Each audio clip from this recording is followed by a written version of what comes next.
Këndjer ndonjëherë se një fazë e jetës sate po mbaron, por nuk di çfarë po vjen pas? Se disa dyer po mbyllen njëkohësisht dhe nuk kupton pse? Se disa njerëz po largohen, disa mundësi po zhduken, disa gjëra po ndryshojnë pa lejen tënde. Ndalo, mos e interpreto si humbje, mos e interpreto si dënim, sepse kur Zoti mbyll një kapitull, gjithmonë është sepse ka shkruar diçka kaq të mrekullueshme në kapitullin tjetër, sa kapitullin e vjetër do ta harrosh plotësisht. Ky paralajmërim është për ty, sot, pikërisht në këtë moment të jetës sate. Ka periudha në jetë kur gjithçka fillon të ndryshojë njëkohësisht dhe ti nuk e ke kërkuar këtë ndryshim. Marrëdhënie që kanë qenë pjesë e jetës sate për vite papritur fillojnë të largohen. Mundësi që ke ndërtuar me mundim papritur mbyllen. Rrugë që kishe planifikuar me kujdes papritur bllokohen. Dhe brenda ndjenja e një fundi, e një humbje, e një ndryshimi që nuk e kontrollon. Kjo periudhë mund të ndihet si toka po lëkundet nën këmbët e tu, si çdo gjë e njohur dhe e sigurt po zhduket njëkohësisht.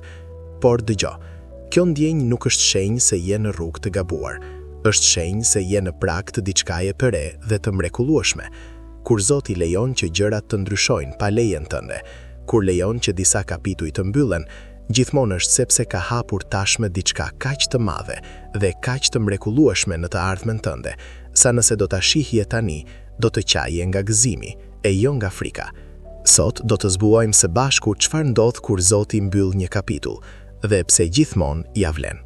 Për të kuptuar çfarë po ndodh në jetën tënde tani, duhet të kuptosh një të vërtet thelbësore rreth mënyrës se si Zoti punon.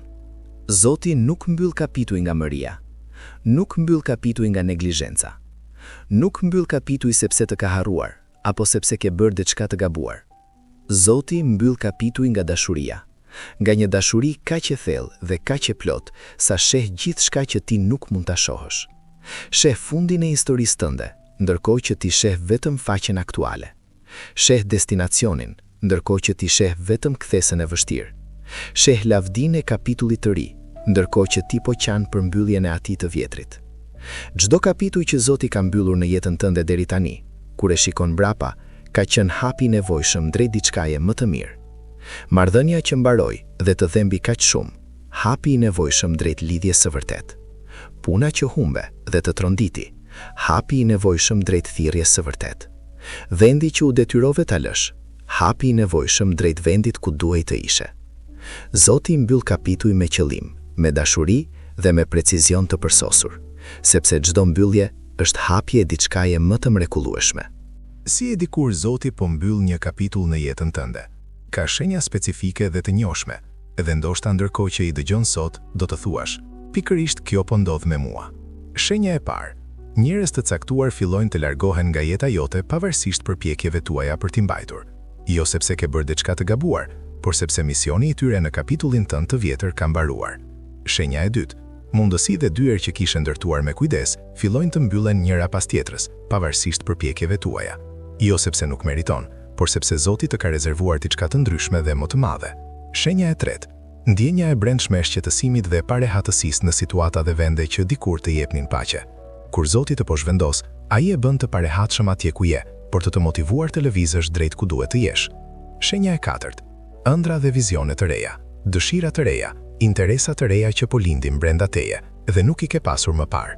Zoti po mbyll farat e kapitullit të ri brenda shpirtit tënd. Dhe shenja e pestë, një siguri e qetë dhe e thellë në zemër se diçka po ndryshon. E pa kuptueshme me logjik, por e vërtet dhe e pa përshpjegueshme.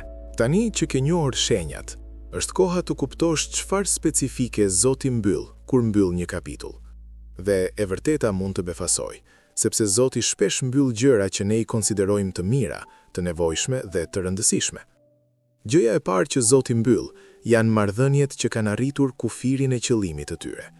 Jo çdo marrëdhënie është e destinuar të jetojë për jetë. Disa njerëz vinë në jetën tënde për një sezon specifik, për një mision specifik. Dhe kur misioni mbëron, mbyllja e asaj marrëdhënieje nuk është dështim, është përfundim i suksesshëm i qëllimit të saj. Gjëja e dytë që Zoti mbyll janë versionet e vjetra të vetes sate, mënyrat e vjetra të menduarit, besimet kufizuese, identitetet e rreme që ke mbajtur për vite.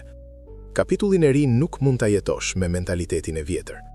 Gjëja e tretë janë ambicjet dhe planet njerëzore, që nuk janë të lidhura me qëllimin tënd hynor, sa do të mira që të dukeshin.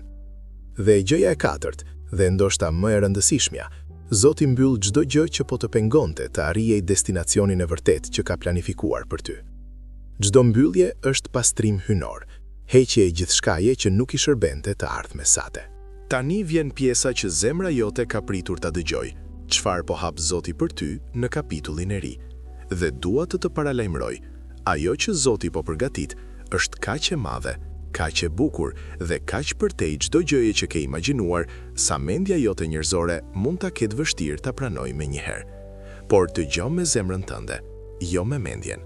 Zoti po hap mundësi që nuk i ke parë kurrë, dyer që nuk dije se ekzistonin, rrugë që nuk ishin të dukshme nga ku ishe, zgjidhje për probleme që dukeshin të pasgjidhshme. Po hap marrëdhënie të reja, njelëz të zgjedhur hyjnore që do të shoqërojnë drejt destinacionit tënd, njerëz që do të kuptojnë në mënyrë që të tjerët nuk kanë mundur kurrë. Po hap një version të ri të vetes sate, më të lirë, më të fortë, më të vërtetë dhe më afër qëllimit për të cilin je krijuar. Po hap bekime të rezervuara, ato bekime që ke pritur me vite dhe që Zoti i ka mbajtur të sigurta deri në momentin e duhur. Dhe mbi të gjitha, po hap një kapitull të lavdis, ku çdo gjë e vështirë e kapitullit të vjetër do të marrë kuptim të plot dhe do të shfaqet si themeli i nevojshëm e gjithçkaje të mrekullueshme që po vjen. Ka një pyetje që shumë zemra bëjnë në mes të tranzicionit. Pse duhet të mbyllej gjëja e vjetër para se të hapej gjëja e re? Pse nuk mund t'i kisha të dyja njëtosisht? Kjo pyetje është e natyrshme dhe e kuptueshme, por përgjigja e saj zbulon një të vërtet thelbësore rreth mënyrës se si Zoti punon. Kapaciteti i njeriut është i kufizuar, fizikisht, emocional dhe shpirtërisht. Nuk mund të mbash gjithçka nga e kaluara dhe njëkohësisht të pranosh gjithçka nga e ardhmja. Duart të mbushura nuk mund të marrin dhurata të reja. Zemra e lidhur me kapitullin e vjetër nuk mund të hapet plotësisht për kapitullin e ri. Mendoje enën. Para se të mbushet me ujë të freskët dhe të pastër, duhet të zbrazet nga uji i vjetër. Jo sepse uji i vjetër ishte i keq, por sepse ena ka nevojë për hapësirë për diçka të re dhe të freskët. Po kështu, Zoti zbraz disa gjëra nga jeta jote, jo sepse ishin të këqija, por sepse po të krijon hapësirë për diçka kaq të mirë dhe kaq të madhe sa nuk do të kishte vend nëse e vjetra do të kishte mbetur. Çdo mbyllje është krijim hapësire, çdo humbje është bërje vendi, çdo fund është fillimi hapjes së kapacitetit të ri për bekimin e ri. Tranzicioni midis kapitujve është ndoshta pjesa më e vështirë të gjithë procesit. Hapësira midis mbylljes së të vjetrës dhe hapjes së të res. Kjo hapësirë mund të ndihet si vakum, si terren i panjohur, si erë pa drejtim, si pritje e padurueshme. Por kjo hapësirë midis kapitujve është njëkohësisht një nga periudhat më të shenjta dhe më transformuese të jetës shpirtërore. Është periudha kur Zoti ka vëmendjen tënde të plot, kur zhurma e të vjetës ka heshtur, por e reja nuk ka filluar ende, dhe ai flet me zërin e tij më të qartë. Mënyra e parë për të kaluar tranzicionin me hir është rezistenca ndaj tundimit për të kthyer prapa. Gruaja e Lotit u kthye dhe u bë shtyll kripe, jo si dënim, por si pasojë natyrshme e lidhjes me atë që Zoti kishte vendosur ta linde. Mënyra e dytë është adhurimi gjatë pritjes, jo pas bekimit, jo pasi të shohësh, por tani, në mes të tranzicionit. Ky adhurim i tranzicionit është akti më i fuqishëm besimi. Mënyra e tretë është të besosh në karakterin e Zotit, edhe kur nuk sheh planin e tij. Dhe mënyra e katërt, shpall me gojën tënde çfarë beson se po vjen, jo çfarë sheh, por çfarë beson, sepse fjalët e besimit gjatë tranzicionit kanë fuqi krijuese të mrekullueshme. Historia e besimit është e mbushur me njerëz që kaluan tranzicione të mëdha dhe zgjodhin të besonin edhe kur nuk shihnin. Dhe pikërisht ajo besim gjatë tranzicionit i çoi drejt gjërave më të mrekullueshme të jetëve të tyre. Mendoje Abrahamin, të cilit i u kërkua të linte gjithçka të njohur dhe të shkonte drejt një vendi që nuk e dinte. Kapitulli i vjetër u mbyll plotësisht, familja, vendi, siguria. Por Abrahami shkoi dhe kapitullin e ri e bëri babai kombeve. Mendoje Jozefit, të shitur si sklav nga vëllezërit e tij, të burgosur padrejtësisht, të harruar. Çdo kapitull dukej më i keq se ai i mëparshmu. por çdo mbyllje e dhimbshme ishte hapi i nevojshëm drejt fronit të Egjiptit dhe shpëtimit të një kombi të tërë. Mendoje rrutën, e ve në një vend të huaj, gjithçka e njohur e humbur, por kapitulli i ri që Zoti hapi përmes besnikërisë së saj gjatë tranzicionit e bëri stërgjyshe të Davidit dhe e vendosi në linjën e Mesisë. Çdo tranzicion i tyre dukej si fund, por ishte fillimi i gjërave të mëdha. Edhe tranzicioni yt i sotëm, sado i dhimbshëm, është fillimi i kapitullit më të madh të jetës sate. Tani që ke kuptuar pse Zoti po mbyll kapitullin e vjetër dhe çfarë po hap në kapitullin e ri, pyetja praktike është kjo: çfarë bëjnë ndërkohë që pres? Si e kaloj këtë hapësirë midis kapitujve në mënyrën më të mirë të mundshme?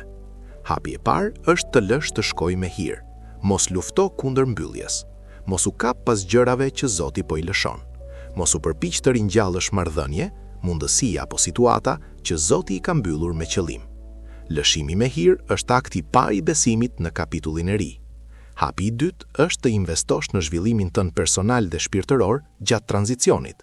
Lexo, lutu, medito, mëso.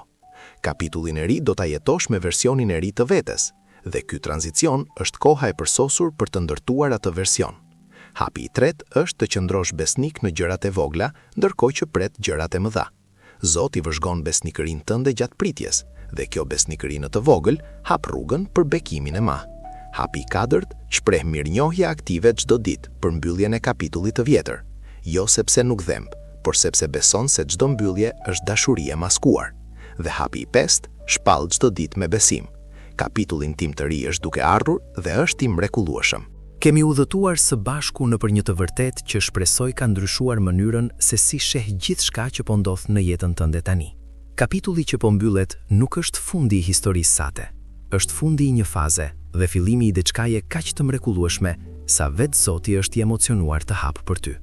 Zoti po mbyll me dashuri gjithçka që nuk i shërben të ardhmes sate. Po pastron hapësirë për bekime që nuk kanë vend ndërkohë që e vjetra është akoma aty. Po të zhvendos me qëllim nga ku ke qenë drejt ku duhet të jesh. Po të përgatit për një kapitull lavdie që do të bëj gjithçka të vjetrën të duket e vogël, krahasuar me madhështinë e të res. Dhurata e mbylljes nuk kuptohet gjithmonë me njëherë.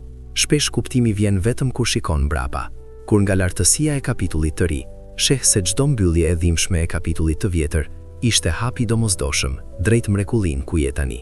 Dhe dita do të vi, me siguri absolute, kur do të falenderosh Zotin jo vetëm për gjërat e mira që ka dhënë, por edhe për gjërat që ka mbyllur, për gjërat që ka hequr, dhe për tranzicionet e vështira nëpër të cilat të ka kaluar.